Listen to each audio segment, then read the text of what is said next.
Most people think the most dangerous place to be is stuck. They think the trap is a life of stagnation, doing nothing, changing nothing. But there's a different kind of trap, one that's much quieter, much more polished. It's the trap of trying to be better every single day until you've forgotten how to actually live, until rest starts to feel like laziness, stillness starts to feel like failure, and peace feels undeserved unless it's earned. If you've spent the last few years reading the books, tracking the habits, listening to the podcasts, if you've done everything right and somehow feel more tense, more self-critical, and further away from peace than when you started, this is for you. Before we go any further, let's get one thing clear. This isn't an attack on self-improvement. Wanting to grow is natural. It's human. There is nothing wrong with wanting to be healthier, kinder, or more capable. That drive is powerful. It builds skills. It builds futures. It builds worlds. But something subtle is happening. Quietly. We've turned becoming into a full-time job. We've turned self-reflection into self-surveillance. Progress is no longer something we appreciate. It's something we monitor. And for some of us, the very tools we bought to set us free have become the walls of a new kind of prison. A prison where you're never done, never enough, never allowed to just exist without fixing something first. I'm not here to give you a 7-step plan to fix this. In fact, that's exactly what you don't need right now. You don't need another system, another routine, another version of yourself to chase. I just want to talk about something most people never question. Why the better version of you, the one you're constantly working toward, has started looking at the current version of you like a problem that needs fixing. Not a human that needs rest, not a life that needs to be lived, and how without realizing it, that quiet pressure to always improve is slowly draining the life out of the person you already are. We live in an era of peak performance. Not excellence, not mastery, performance. It's everywhere. In our social feeds, in our workplace culture, even in the way we talk to our friends. We've been sold a quiet story, one that sounds reasonable at first. The story says the human experience is something that can be hacked, optimized, streamlined. That with the right data, the right routine, and the right discipline, life becomes smoother, cleaner, easier. But notice how this story actually enters your life. Think about your morning. For many people watching this, the morning is no longer a moment of waking up. It's a moment of inputting. Before your body has fully arrived, before your nervous system has even registered that you're safe, you're already checking notifications, messages, metrics. You check your phone to see what you missed. You check your sleep tracker to see how you slept, as if you need a machine to confirm what your body already feels. You drink your supplements. You glance at your to-do list. You open the mental dashboard, and then you start the engine. But pause for a second. Have you noticed that the more you optimize, the more anxious you feel? That's not a coincidence. This is the optimization paradox. The more you focus on fixing your life, the more you quietly reinforce the idea that your life is broken. We've turned the simple act of existing into a performance review. We don't just go for a walk anymore. We hit step goals. We don't just read a book. We consume content for return on investment. We don't just rest. We recover. Every action is measured. Every moment is evaluated. Every feeling is filtered through usefulness. And when every action must produce a result, you lose the ability to do anything for its own sake. Play becomes recovery. Hobbies become side hustles. Joy becomes suspicious unless it's productive. Even rest is no longer rest. It becomes strategic downtime, something you allow yourself so you can work harder tomorrow. Take a breath here, because something important is happening beneath the surface. We are treating our inner lives like hardware, like machines that just need better software. But here's the problem. We are trying to run 2025 expectations on 50,000-year-old nervous systems. Our biology did not evolve for dashboards. It did not evolve for constant self-monitoring. It did not evolve for being watched by itself. Our ancestors didn't wake up wondering if they were reaching their full potential. They woke up They looked at the sky, they checked the weather, they lived. But we wake up and compare. Somewhere along the way, we created a digital ghost of ourselves, an idealized version that lives slightly in the future, slightly more disciplined, slightly more focused, slightly more impressive. And every morning, we wake up and realize we aren't them yet. We aren't her yet. So the work begins again, not because we love the work, not because it feels meaningful, but because we're afraid of what happens if we stop, afraid of the silence, afraid of stillness, afraid that without improvement, we might have to face ourselves as we already are. There is a line most people never question. It's the line of enough. Let's talk about the horizon of enough. Self-improvement is built on a promise, a very seductive one. Do these things and you will feel better. And in the beginning, it works. Maybe you just wanted to go to the gym twice a week. You did it. Your body felt stronger. Your confidence lifted. For a moment, there was relief. But then something subtle happened. The horizon moved. The algorithm showed you someone going 5 days a week, then someone doing double sessions, then someone doing 75 hard, then someone waking up at 4 a.m., then ice baths, then cold plunges, then fasting. Suddenly, your 2 days a week, which used to be a victory, felt like a failure, not because it stopped working, but because the comparison changed. This is the hidden trap of modern growth culture. There is no finish line. In business, if a company stops growing, it's considered dying. We've quietly applied that same logic to our inner lives. If we aren't evolving, we assume we're rotting. But ask yourself honestly, where does it end? At what point are you allowed to stop upgrading yourself and simply live? At what point can you put the weights down and say, I am enough right now?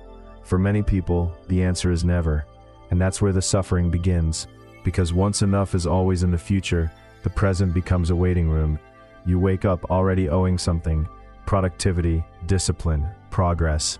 You start the day in psychological debt. You spend the entire day trying to earn the right to feel okay about yourself. And even when you do a lot, it never quite clears, because by nightfall, you've already thought of 5 things you should have done better. This creates a permanent deficit state. You are rich in potential, but bankrupt in the present. You're not enjoying your life, you're preparing to deserve it, waiting for a permission slip to be happy. And the cruelest part, that permission slip must be signed by a version of you that doesn't even exist yet. Pause, let that land. You are waiting for a future version of yourself to tell you it's okay to rest, to breathe, to stop proving. But that future never arrives, because the horizon keeps moving. There is a very specific kind of misery that comes from self-help overdose. It doesn't look dramatic. It doesn't look broken. It looks functional. Think about your digital life, your watch later list, your saved posts, your bookmarks, your bookshelf. How much of that information have you actually lived? And more importantly, why do you keep consuming more? Because consumption feels like progress. When you buy a book on discipline, your brain releases dopamine. For a brief moment, you feel like you've already changed. This is passive improvement, and it's addictive. You get the emotional reward without the discomfort of transformation. But there's a cost.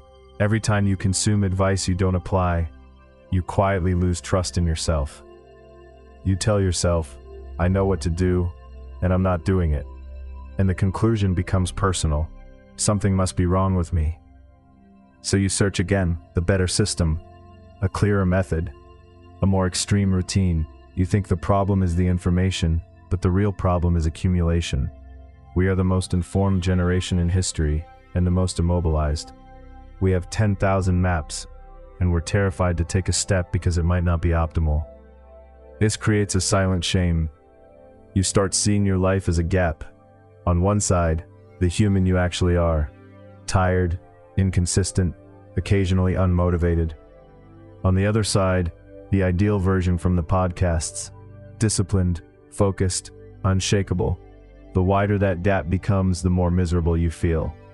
And here's the uncomfortable truth. The self-improvement industry depends on that gap staying open. If you ever truly felt enough, you'd stop buying, you'd stop clicking, you'd stop searching. Your dissatisfaction is profitable. Your confusion is monetized. Your hope is packaged and resold. And none of this makes you weak. It makes you human in a system designed to keep you consuming solutions instead of trusting yourself. This brings us to the most dangerous pattern of all, self-surveillance. There was a time when people had a private self, moments where no one was watching, not even them. You could wash dishes without meaning, walk without reflection, stare at a wall without evaluating the experience. But now, the observer never leaves. Even when you're alone, you're watching yourself through borrowed eyes. Is this productive? Is this mindful? Am I optimizing my time correctly? You have internalized the viewer. You are both the prisoner and the guard. And this is why you're exhausted. Not because of your job, not because of your responsibilities, but because of the constant labor of managing yourself, auditing your thoughts, reframing your emotions, correcting your reactions. You've been taught that positivity is mandatory, that discomfort is a failure, that sadness must be fixed. But you cannot optimize your way out of being human. Humans are cyclical. We have seasons. There are winters where nothing grows, where rest is survival, where doing less is natural. But in the world of constant improvement, winter is labeled a defect. Sadness becomes low vibration. Anger becomes emotional immaturity. Stillness becomes laziness. So you suppress, you correct, you push, until your nervous system no longer knows the difference between growth and threat. You call it hustle. Your body calls it danger. And here's the final tragedy. You've been convinced that this quiet misery is just growing pains. That if you push a little harder, optimize a little better, let's slow this down. Let's look at what is actually happening underneath the skin. Because most of what you've been taught about motivation, discipline, and growth only exists at the surface level. Your brain has one primary directive: not success, not wealth, not achievement. Safety. Everything else is secondary. And for a human being, safety is not just physical. It's relational. Your nervous system is constantly asking one question: am I safe to be myself? And here's the part most people miss. The most important sense of belonging you will ever have is not with other people. It is with yourself. When you feel fundamentally accepted by yourself, your nervous system relaxes, your breath deepens, your muscles soften, your body shifts out of defense. But when that relationship becomes conditional, everything changes. When you spend your days constantly improving, fixing, optimizing, upgrading, you are sending a signal. A quiet one, but a constant one. And that signal says, the version of me that exists right now is not acceptable.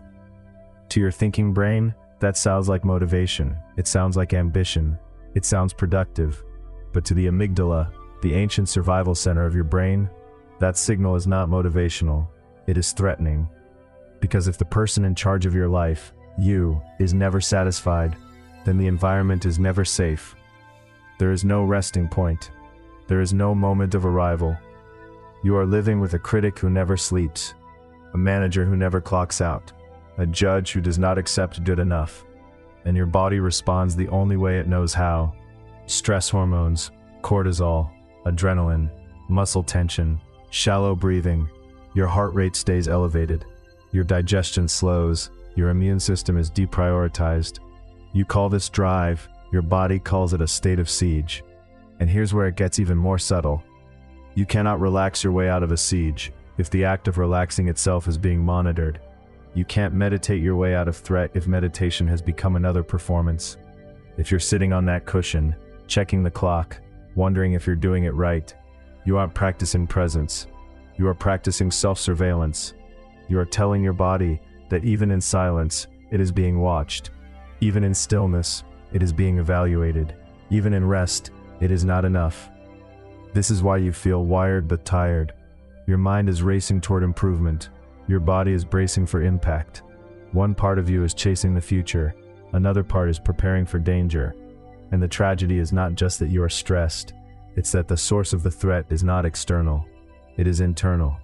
Now let's talk about something very ordinary. The habit tracker, the planner, the checklist, the street. On the surface, it looks harmless. A grid of empty squares, each one a promise, each one a potential win. But for someone caught in the improvement cycle, this is not a tool, it's a tribunal. Think about what happens when you miss a day, not in theory, in your body. Maybe you didn't journal, maybe you didn't work out, maybe you didn't follow the routine. In that moment, something subtle occurs. It's no longer about the habit. It becomes about identity. You don't see an empty square, you see evidence. Evidence that you are inconsistent, undisciplined, not who you said you were going to be. The mistake becomes moral, and so you respond the only way you know how. You double down. You promise to make up for it tomorrow. You stack expectations. You raise the bar. You create psychological debt, and debt always comes with interest. You go to bed feeling behind, not tired, behind. You wake up already owing something. Yesterday's failures carried forward and placed on top of today's demands. This is the failure loop. It turns growth into a courtroom. Every day is a verdict. Every miss is a sentence. Most people think discipline is about consistency, but real discipline is much quieter. Real discipline is the ability to miss a day without turning on yourself. Because if your growth requires perfection, it is not growth. It is performance, and performances are exhausting. Eventually, something breaks. Not because you are weak, not because you lack willpower, but because your nervous system cannot live indefinitely in a state of self-condemnation. The shame becomes too heavy. The internal pressure becomes unbearable. So you quit. Not the habit, the relationship with yourself. You stop tracking. You stop planning. You stop trying. And for a brief moment there is relief. Because the pain was never the work. The pain was failing yourself over and over again. But here's the cruel twist. After a while, the discomfort returns. And you don't realize it, but you've learned the wrong lesson. You don't say, maybe the system was the problem. You say, I just need a better system. So you buy a new planner, a new app, a new method, and the cycle begins again. Same pressure, same shame, different packaging. In nature, stress is sharp, but brief. A gazelle is chased by a lion. Its heart rate explodes, its muscles flood with energy, its entire being narrows into survival. But if it escapes, something important happens. The gazelle shakes, literally. Its body discharges the stress. Then it breathes. Then it grazes. Its nervous system returns to baseline. The threat ends. But modern life has removed the off switch. Your threat does not chase you for minutes. It follows you all day. It lives in your phone, in your calendar, in your thoughts. The threat is subtle, not doing enough, wasting time, falling behind, not reaching potential. Because improvement has become internalized, you are never finished. Even when you sit down, you are optimizing. Even when you rest, you are preparing. Even when you relax, you are consuming content about how to relax better. You are always on. Your nervous system stays locked in the sympathetic state. Alert, tense, scanning. This is why self-care often feels like work. You take a bath, but your mind is elsewhere. You go for a walk, but you are listening to advice. You take a day off, but you're planning the comeback. You are not living your life. And the cost is profound. When you never turn off, your body never repairs. Muscle tension becomes chronic. Sleep becomes shallow. Digestion weakens. Inflammation rises. Your mind loses creativity because creativity requires safety. You are trying to optimize output while starving the system that produces it. You have become a high-performance engine running without oil.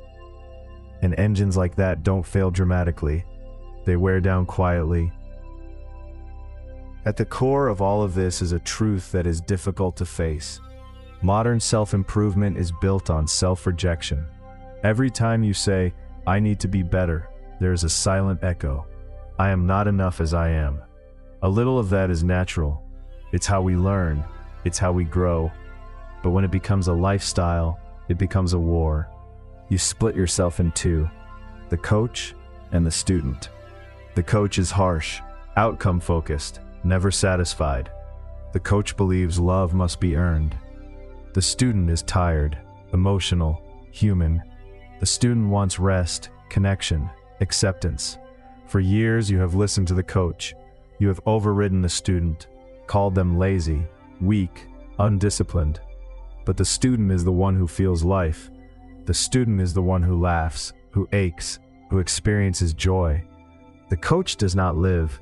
The coach manages. And if you let the coach run everything, you may build an impressive life that no one actually inhabits. You build routines, systems, habits, but there is no warmth inside, just efficiency. You become a caretaker for a future version of yourself that never arrives. And here is the question that changes everything. If the better you finally shows up, will they finally love you? Or will they find another flaw, another upgrade, another fix? Because if love is conditional on improvement, it is not love, it is a contract, and you are exhausted from trying to fulfill a contract that never ends. Most of us have been quietly trained to see our lives as something mechanical, like hardware, a phone that needs an update, a laptop that needs more memory, a car that needs a better engine. We rarely question this metaphor because it feels modern, efficient, reasonable. We talk about bandwidth, we talk about optimization, we talk about productivity systems and performance upgrades, and without realizing it, we apply this language to the most fragile thing we have, our identity. We start to believe that who we are is something we can replace, that if we install the right habits, the right routines, the right mindset, we will eventually overwrite the parts of ourselves that make us uncomfortable. But there is a fatal flaw in this logic, a flaw that self-improvement culture never addresses. When you upgrade a device, the old version disappears, but you do not work that way. You cannot delete yourself. Every version of you that has ever existed is still here, living inside your nervous system, stored in your posture, encoded in your reflexes. The child who felt invisible, the teenager who felt awkward and unsure, the adult who felt behind in life. They are not errors in the code. They are the code. When you spend your life trying to upgrade your identity, what you are really doing is trying to outrun your own history. You build habits on top of habits, achievements on top of achievements. But beneath it all, there is a foundation you refuse to stand on. And this is where the fracture begins. Because no matter how optimized your life becomes, there is always a part of you that knows the truth. The original you is still there, watching, waiting, not impressed by your productivity, not convinced by your discipline, and most of all, afraid. Afraid because they can feel something clearly. Your love is conditional. You value yourself when you are improving, when you are disciplined, when you are progressing, but when you are tired, confused, still, your worth collapses. This creates a deep, unspoken terror, because it means that simply being yourself is not enough. You are not growing, you are not integrating, you are building a mask, a very expensive, well-designed mask, and the reason your face still aches underneath is because you are holding it in place with effort. Take a moment and feel this. You cannot update your way out of being human. You cannot optimize away your past. You cannot delete the parts of you that learn to survive in pain. The upgrade trap is not about progress. It is about avoidance. And the cost of avoidance is identity conflict. There is a lie hiding at the center of almost every change your life message. It is the lie of arrival. The belief that there is a version of you just beyond the next milestone who has finally finished.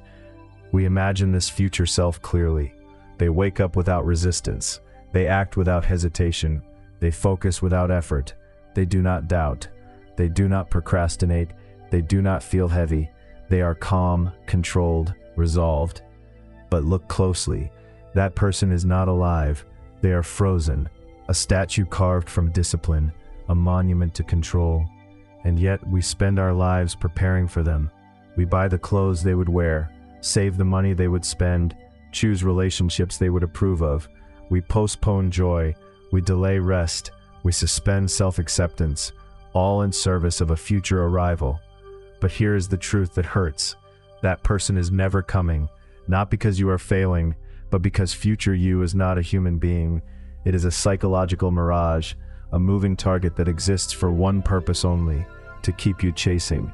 The more you pursue that idealized identity, the more you abandon the only self who can actually experience your life.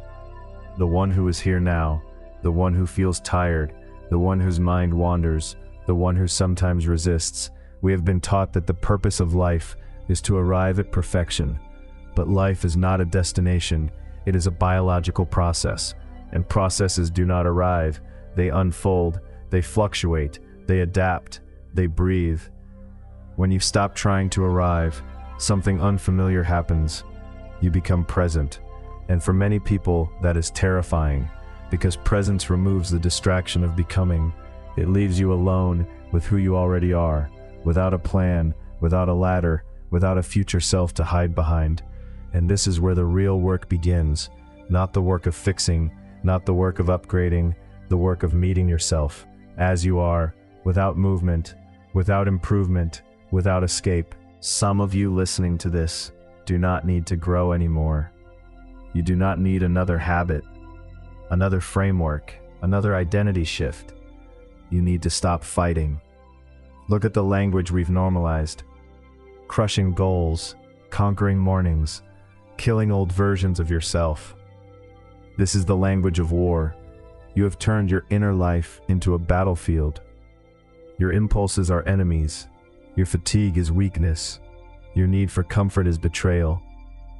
You treat your own personality like hostile territory, something to dominate, control, subdue. But what happens to any land that is constantly occupied? It becomes barren. Resources are exhausted. Infrastructure collapses. Nothing new grows. This is burnout, not laziness, not lack of discipline. Burnout is the cost of fighting your own nature.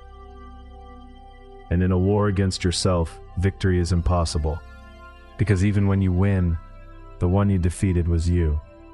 True growth is not conquest. It is integration. It is listening to the parts of you you have labeled broken and asking them what they are protecting. Maybe your procrastination is exhaustion. Maybe your lack of motivation is grief. Maybe your anxiety is your nervous system trying to keep you safe in a life that feels misaligned. Stop attacking. Lower the weapons. You cannot heal a body you are constantly punishing.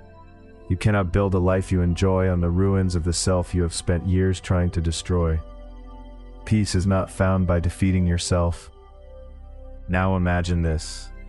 What if the best version of you was not more productive? What if it was simply more forgiving? What if growth did not mean doing more, but judging less? Imagine waking up without checking an internal scoreboard. Imagine looking in the mirror and not scanning for flaws. Imagine the quiet relief of realizing that you are allowed to be unfinished forever, that there is no deadline for becoming acceptable.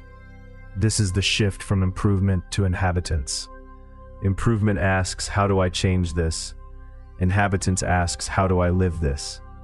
One builds resumes, the other builds lives. For the last parts of this film, we have exposed the trap, the stress, the surveillance, the identity fracture. Now we need to talk about something softer, the peace of being here. Because the work was never becoming better. The work is allowing yourself to be enough without proof. It is the moment you stop fixing and start inhabiting.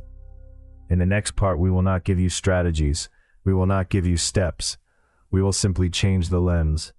Because once you truly see the trap, you do not need a map.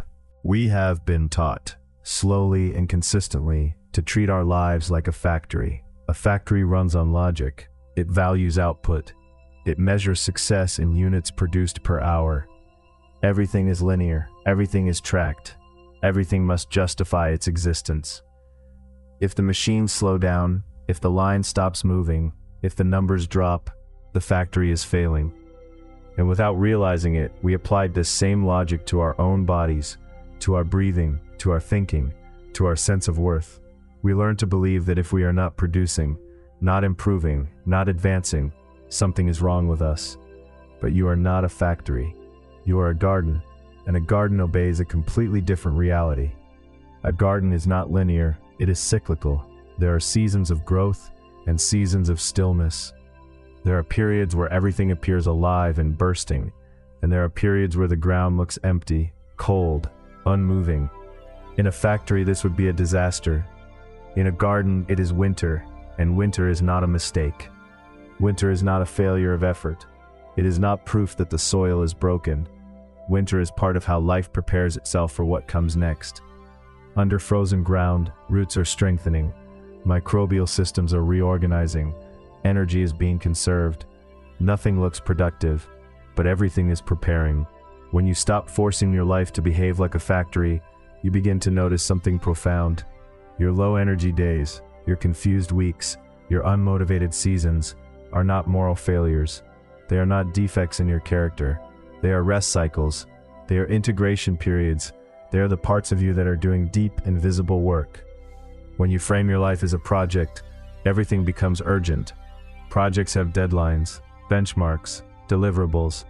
But when you frame your life as a process, urgency dissolves. A process has a rhythm, a tempo, a natural pace. You don't yell at a garden to grow faster. You don't punish soil for being dormant. You tend, you water, you clear space, and then you step back. Growth happens without force. The flower does not need a habit tracker to bloom. It does not need a performance review to turn toward the sun. It responds to conditions, not commands. And here is the quiet truth. Most of what has been holding you back is not a lack of effort. It is interference, too much pressure, too much monitoring, too much stepping on seeds that were trying to grow in their own time. Reframing your life from a factory to a garden is not giving up. It is finally cooperating with how life actually works. There is an idea that the modern world deeply misunderstands. It is often translated as non-doing, but that translation is misleading. Non-doing does not mean passivity. It does not mean apathy. It does not mean withdrawal. It means alignment. It means knowing when effort helps and when effort interferes. Most human suffering does not come from doing too little. It comes from doing too much in the wrong direction. Think of someone gripping a steering wheel too tightly. They are terrified of drifting, terrified of losing control, so they overcorrect. Every small movement becomes a twitch. Every imperfection becomes a crisis. The result is not safety. The result is exhaustion. The ride becomes unstable. The system is under constant stress. This is how many people live internally, oversteering their thoughts, overmanaging their emotions, overcorrecting their personality. They are so afraid of becoming nothing that they never allow themselves to become anything naturally. But look carefully at your own life. The moments that mattered most, the moments that shaped you, did they come from force or did they come from openness? Your deepest connections, your clearest insights, your most alive experiences, they rarely arrived on schedule. They happened when you weren't trying to optimize yourself into them. They happened when you relaxed enough to be affected. True growth often occurs indirectly.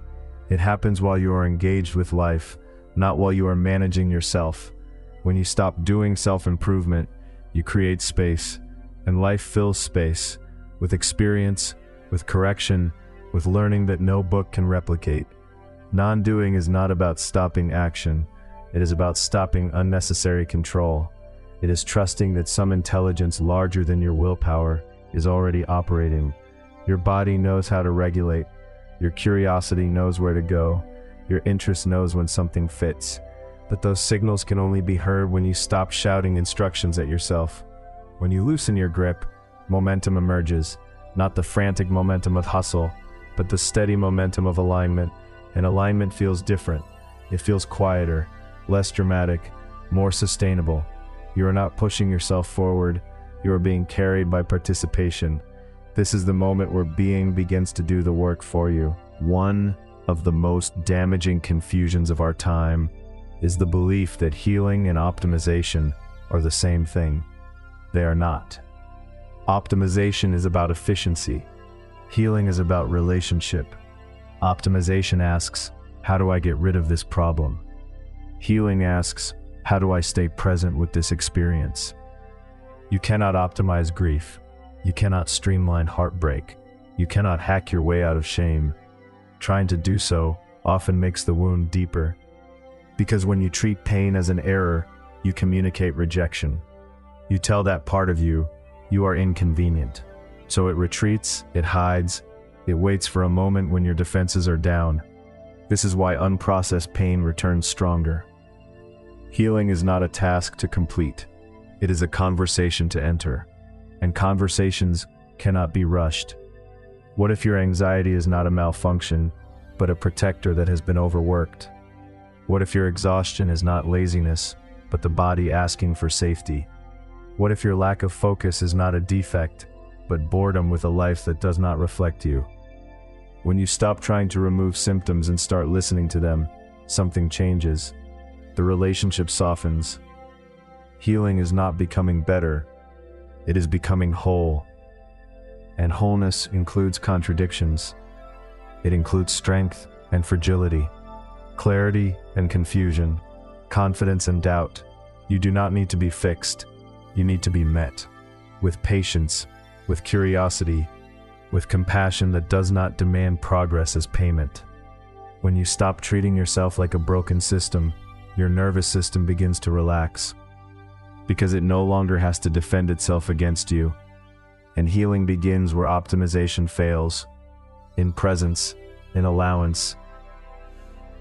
Finally, we arrive at the most radical reframing of all, the peace of the ordinary.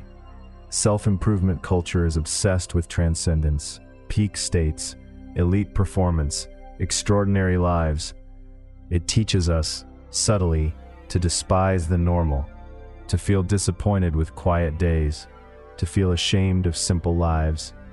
But this obsession is precisely what makes life feel empty, because most of life is ordinary, and ordinary does not mean meaningless.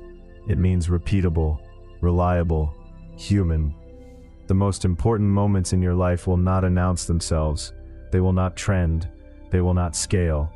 They will arrive quietly, a breath you didn't realize you were holding, finally released. The sound of someone you love moving in the next room, light shifting across a wall. These moments cannot be optimized. They can only be noticed. When you stop trying to be exceptional, you gain access to something deeper, belonging to your own life. You no longer treat your days as a waiting room for a better future. You stop asking, when does my real life begin? Because you realize it already has. You do not need to win at life. You do not need to prove anything. You do not need a strategy for being human. You just need to be here for what is already happening. This is the hidden exit. Not achievement, not mastery, presence. In the next and final part, we will explore what happens when the pressure finally stops, when the chase ends, and living quietly begins. And so, we reach the end of the work. Not the end of your life, not the end of your growth, but the end of the idea that your life is a project that needs constant management. If you've stayed with this until now, you might be waiting for something familiar. A conclusion, a takeaway, a final instruction, something you can hold on to and turn into action tomorrow. But if I gave you that, I would be undoing everything we've just explored. I would be handing you another lens to judge yourself through. Another task, another metric, another quiet pressure. So instead, I want to invite you to notice what happens when nothing is added. Notice the space that opens when there is no next step. Notice the unfamiliar calm of not having a plan for becoming someone else. There can be a lightness here, and also a little uncertainty.